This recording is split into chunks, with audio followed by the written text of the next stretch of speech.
In this video, you'll get a closer look at the 5th generation Bel Air, 1961 to 1964. Its origin, an overview, price range, and a whole lot more, so stay tuned.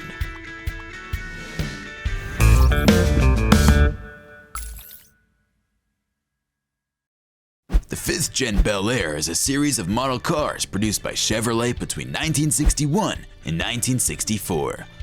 Although the 5th Gen model of the Bel Air retained the 3,000mm 119 inches wheelbase which was used in the 4th Gen Bel Air, the length of the wheelbase, which used to be 5,400mm 280 inches, was cut down to 5,320mm 209.3 inches.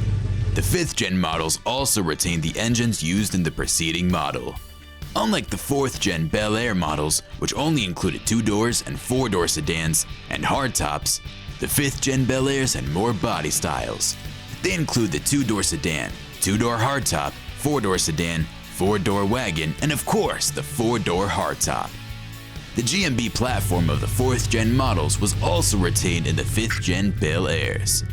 In addition, the 5th Gen models of Chevrolet Bel Air did not drift too far from the 4th generation Bel Air in terms of transmission. The 3-speed manual, 4-speed manual, 2-speed Power Glide automatic, and the 3-speed Turbo Glide automatic transmissions, which characterize the 4th generation models, were carried into the 5th Gen models. The predecessor of the 5th generation Chevrolet Bel Air is the 4th generation Chevrolet Bel Air. Being a successor, the 5th Gen model of Bel Airs, first released in 1961, had a different body from the ones used in the previous models. Another difference in the 5th Gen models is the addition of engines, despite retaining engines from the previous year. The distinguishing feature between the 2-door sedan and the hardtop variants was the squared-off roof style, which characterized the sedans and their large rear wraparound windows. The hardtops are characterized by the swept-back design for their roof. The roofline of the 4-door sedan is also different from the 4-door hardtop. Excluding door panels, every other sheet metal in the 5th generation Chevrolet Bel Air models was replaced for the 1962 model year. The wheelbase length somewhat increased to 5,320mm, 209.6 inches. That same year, Chevrolet discontinued the production of the 4-door sport hardtop in the Bel Air model series and introduced the 327 cubic inches V8 for the first time, with its capability of about 300 horsepower. Chevrolet also introduced the 409 cubic inches 6.7-liter V8 engine with around 400 horsepower capacity, having a double 4-barrel carburetor setup. The 1963 models of the Bel Air had a different look from the 1962 models. The wheelbase was increased to 210.4 inches, and the 235 cubic inch engine was replaced with a 230 cubic inches engine with a contemporary design.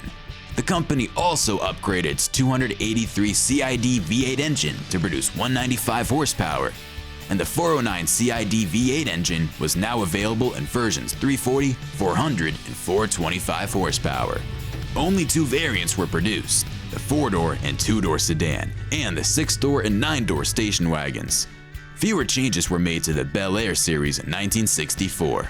Wagons had a wheelbase of 210.8 inches, and the car being 209.9 inches, while the 327 CID engines had 2 variants, one delivering 250 horsepower and the other delivering 300 horsepower.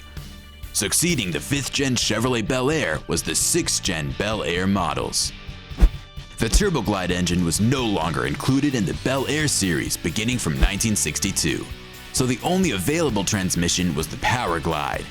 There were no 2-door wagons in the 1962 models, and there were no further distinctions. All the models of the company produced in the 1962 model year were either Bel Air, Impala, or Biscayne. That year, the company also brought back its full carpeting as standard equipment in the Bel Air models after discarding it for many years. The last in the line of sports coupe in the Bel Air series was also produced in 1962, and it had the same roofline as the 1961 model. In 1964, not many features distinguished the Bel Air series from the Chevrolet Biscayne, besides the price and chrome belt line that characterized the Bel Air series. In the 1961 model year, Chevrolet produced, with the exclusion of station wagons, a total of 330,000 units of Bel Airs. The initial price offering of the 5th generation Chevrolet Bel Air series is unknown.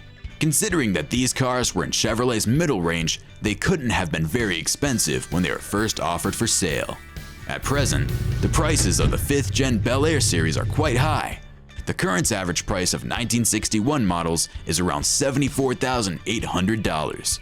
For the 1962 models, the current average price is around $97,167, while the 1963 models have an average value of $71,500. The 1964 Bel Air models were offered at an average price of $34,375 in 2021. That's all for today, guys. I'm sure you loved this video, so hit that like button and stay tuned for more classic car videos.